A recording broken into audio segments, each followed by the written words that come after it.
नमस्कार, नादी टीवी देख रहे हैं आप और मैं हूं आपके साथ नैन्सी शर्मा। और चलिए बुलेटिन की शुरुआत करेंगे इस वक्त की बड़ी खबर के साथ में। दरअसल आज मध्य प्रदेश विधानसभा में बजट पेश होने जा रहा है, यानी कि आज एमपी का बजट पेश होगा। आज मोहन सरकार अपना ये बजट पेश करेगी, तो वित्त मंत्री जगदीश देवड़ा ये बजट पेश करेंगे। वित्तीय वर्ष 2026-27 के लिए ये बजट होगा। 3 साल का रोड मैप भी सरकार इस दौरान इस बजट में पेश करेगी। लगभग 4.70 लाख करोड़ का ये बजट होने की संभावना है। पिछले साल की तुलना में 12 से लेकर 15% तक बजट में वृद्धि की गई है। 11 बजे वित्त मंत्री बजट भाषण शुरू करेंगे। इससे पहले मोहन कैबिनेट की बैठक भी हुई, जहां कैबिनेट की बैठक में बजट को मंजूरी दी जाएगी। तो एमपी में 2027 में नगरीय निकाय चुनाव है, इसलिए बजट में इसका असर भी दिख सकता है। तो कृषि वर्ष के लिए विशेष प्रावधान की भी उम्मीद है। तो एमपी विधानसभा का बजट सत्र शुरू होने जा रहा है। आज मोहन सरकार का जो बजट है वो पेश होगा। वित्त मंत्री जगदीश देवड़ा ये बजट पेश करेंगे। वित्तीय वर्ष 2026-27 के लिए ये बजट होगा, जहां 3 साल का रोड मैप भी बजट के साथ ही सरकार पेश करेगी। तो लगभग 4.70 लाख करोड़ का ये बजट होने की संभावना है और पिछले साल की तुलना में 12 से 15% बजट में वृद्धि की गई है। तो आज मोहन सरकार का बजट पेश होना है। 11 बजे वित्त मंत्री भाषण शुरू करेंगे। इससे पहले मोहन कैबिनेट की बैठक होगी। कैबिनेट बैठक में बजट को मंजूरी दी जाएगी।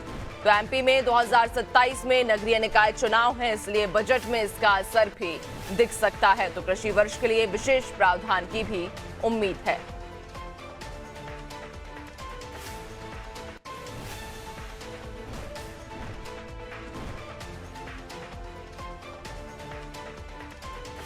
तो आज मोहन सरकार का बजट पेश होने जा रहा है।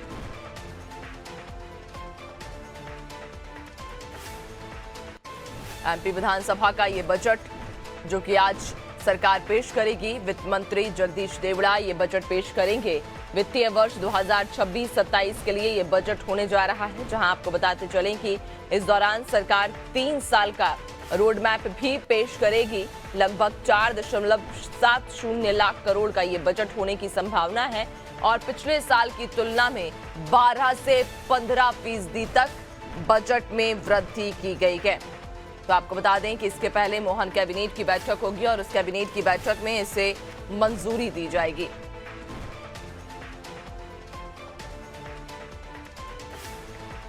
तो मोहन कैबिनेट की बैठक भी है आज होनी है और इस कैबिनेट की बैठक में ही बजट को मंजूरी दी जाएगी। और इसके बाद 11 बजे वित्त मंत्री आपको बताते चलें कि 11 बजे वित्त मंत्री जगदीश देवड़ा बजट भाषण शुरू करेंगे और आज मध्य प्रदेश का बजट पेश होने जा रहा है। तो आपको बताते चलें कि पिछले साल की तुलना में जो बजट है वो लगभग 12 से 15% की बढ़ोतरी इस बजट में देखने को मिल सकती है। 4.70 लाख करोड़ का ये बजट होगा और इस बजट में 3 साल के रोड मैप को भी सरकार पेश करेगी। जहां आपको बताते चलें कि मध्य प्रदेश में 2027 में दरअसल नगरीय निकाय चुनाव है और ऐसे में नगरीय निकाय चुनाव की भी झलक इस बजट में हमें देखने को मिल सकती है। ज्यादा जानकारी लेंगे, सहयोगी दिव्या हमारे साथ में जुड़ गई हैं।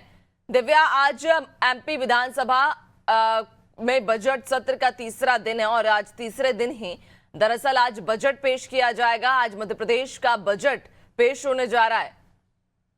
जी नैन्सी, आज मध्य प्रदेश के लिए वाकई में काफी खास दिन है, क्योंकि आज मध्य प्रदेश का बजट पेश हो रहा है और ये साल कैसा मध्य प्रदेश का रहेगा और क्या चीजें महंगी रहेंगी, क्या चीजों में सहूलियत मिलेगी, इस सब की झलक आज देखने को मिलेगी। और सबकी नजर इस बजट पे टिकी है, राजनीतिक दल हो चाहे वो आम आदमी हो। तो ऐसे में आज ये बजट पेश होने वाला है और जो ये बजट है 4,70 लाख करोड़ का बजट ये पेश होने वाला है, जो पिछली बार से 10 से 15% ज्यादा है। और खास बात यह है नैन्सी, देखा जाए कि जो ये वर्ष है इस बार 2026 कृषि वर्ष के रूप में घोषित किया गया है, कृषि वर्ष के रूप में मनाया जा रहा है। ऐसे में लाजमी है कि जो बजट होगा उसमें कृषि वर्ष की झलक देखने को मिलेगी, क्योंकि 10 से 15 ऐसे विभाग हैं जो सीधे सीधे इनका समन्वय कृषि के कार्यों से है, कहीं ना कहीं इनका तालमेल है। तो ऐसे में कहीं ना कहीं इन विभागों को शायद कुछ ज्यादा मिले, और नई योजनाएं किसानों के लिए भी उम्मीद है कि सरकार द्वारा लॉन्च की जा सकती है। और भी देखना होगा कि कृषि वर्ष जो मनाया जा रहा है उसको ध्यान में रखते हुए सरकार किसानों के लिए और क्या क्या करती है, क्योंकि जैसे कि मोहन सरकार है, उसने जो एक ट्रेडिशनल खेती होती है अनाज की खेती, उसके अलावा उद्यान की खेती को भी काफी बढ़ावा देती है। और ऐसे में हो सकता है कि जो उद्यान की खेती है उनके लिए कुछ खास इंतजाम इस बजट में हो। इसके साथ आप देखेंगे कि आने वाला साल इसमें नगरीय निकाय चुनाव होने वाले हैं, तो माना जा रहा है कि इसकी झलक इस बजट में देखने की, और जो नगरीय निकाय है उनका इंफ्रास्ट्रक्चर सुधारने के लिए 5,000 करोड़ का विशेष प्रावधान हो सकता है। अब देखना होगा कि आज जो बजट पेश होगा, क्या इसमें क्या जो नगरीय निकाय के इंफ्रास्ट्रक्चर के को मजबूत करने के लिए क्या क्या किया जाता है, क्योंकि सरकार द्वारा लगातार ये कोशिश की जा रही है कि जो नगरीय निकाय है उनको स्ट्रॉन्ग किया जाए, उनको सुदृढ़ किया जाए, और इसलिए उन्हें आत्मनिर्भर बनाने की कोशिश की जा रही है। तो जो ये बजट है इसमें नगरीय निकाय चुनाव की भी झलक देखने को मिल सकती है, और साथ में पहली बार ये ऐसा बजट होगा जिसमें 3 साल का रोड मैप देखने को मिलेगा।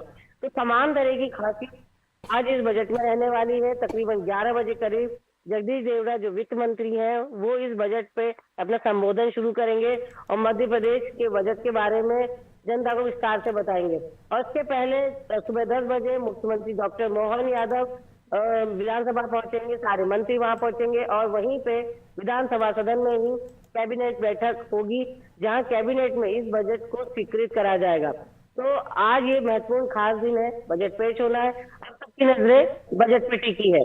नैन्सी। बिल्कुल दिव्या, चूंकि आज का दिन मध्य प्रदेश वासियों के लिए खास इसलिए चूंकि आज बजट पेश होने जा रहा है, लेकिन दिव्या ये भी जानकारी दीजिएगा, जिस तरह से आपने कुछ जिक्र किया कि 2027 में नगरीय निकाय चुनाव हैं, तो कहीं ना कहीं उनकी भी झलक इस बजट में हमें देखने को मिल सकती है। इसके अलावा भी अगर यदि हम बात करें तो मध्य प्रदेश की जो सरकार है वो शुरुआत से ही विशेष तौर पर धार्मिक स्थलों पर, पर्यटन स्थलों पर फोकस उसका ज्यादा बना हुआ है। चाहे फिर महिला वर्ग की यदि हम बात कर ले, किसानों की यदि हम बात करें, तो इन वर्ग के लिए कहीं ना कहीं सॉफ्ट एक कॉर्नर मध्य प्रदेश की सरकार का हमेशा से ही रहा है। तो इस बजट में भी क्या ये इन क्षेत्रों में या इन वर्गों के प्रति हमें कुछ लाभ देखने को मिल सकते हैं? जी बिल्कुल नैन्सी, जैसा कि मैंने आपको बताया है कि किसान वर्ष घोषित किया जा चुका है 2026 को, तो ऐसे में किसान के लिए कुछ ना कुछ जरूर होगा इस बजट में। इसी के साथ अगर महिलाओं की बात करें तो जो ये सरकार है, जब मोहन सरकार बनी उसके बाद से ही लाडली बहना एक ऐसी योजना है जो सरकार द्वारा चलाई जा रही है, जिसको लेके काफी विवाद होता रहता है समय समय पर कि ये फ्री बीज योजना है और इसे सरकार सीधे पैसे जो लाडली बहनाओं के खातों में डाल रही है, इसका सीधा असर आर्थिक बोझ सरकार के ऊपर बढ़ रहा है। लेकिन इसके बाद भी सरकार लगातार इस योजना को चला रही है और अपनी कई जो संसाधन है उनको काट कर इसमें लाडली बहनाओं को पैसा दे रही है। ऐसे में देखना होगा कि जो ये बजट है इसमें लाडली बहना के अलावा क्या महिलाओं के लिए कोई अलग कोई प्रावधान किया जाता है, क्या कोई नई योजना शुरू की जाती है, ये देखने वाली बात होगी। उसी के साथ जैसा कि अगर बात करें धार्मिक पर्यटन की, तो जैसे कि आपने बोला कि धार्मिक पर्यटन पे खास फोकस है मोहन सरकार का। और आप देखें जो राम पथ सर्किट है, कृष्ण पथ सर्किट है, उसके साथ महाकाल नगरी है, तो तमाम जगह जो पर्यटन जो क्षेत्र धार्मिक पर्यटन है उसको बढ़ावा देने के लिए तमाम कोशिशें की जा रही है। इसी के साथ पहली सेवा भी शुरू की गई है, जिससे लोगों की जिससे कनेक्टिविटी बढ़े और लोगों का आवागमन आसान हो सके। तो ऐसी तमाम कोशिशें की जा रही है और अब देखना ये होगा कि इस पर्यटन को बढ़ावा देने के लिए इस बजट में क्या प्रावधान किया जाता है। बिल्कुल वाकई, और ये देखना चूंकि लाजमी भी होगा दिव्या कि इस बार का जो बजट होगा वो किन क्षेत्रों पर फोकस रहते हुए बनाया गया है और विशेष तौर पर किन वर्गों को ज्यादा लाभ पहुंच जाएगा। जो कि जिस तरह से शुरुआत में मैंने कहा था कि मध्य प्रदेश की सरकार कुछ वर्ग के लिए और कुछ क्षेत्रों के लिए कहीं ना कहीं बहुत एक सॉफ्ट कॉर्नर अपने भीतर रखे हुए रहती है, और ऐसे में अभी इसी लिहाज से ये बजट जो आज पेश होने जा रहा है ये देखना और भी ज्यादा उत्सुकता बढ़ा देता है। बहुत शुक्रिया आपका, बने रहिएगा और भी आगे आपसे अपडेट्स लेंगे।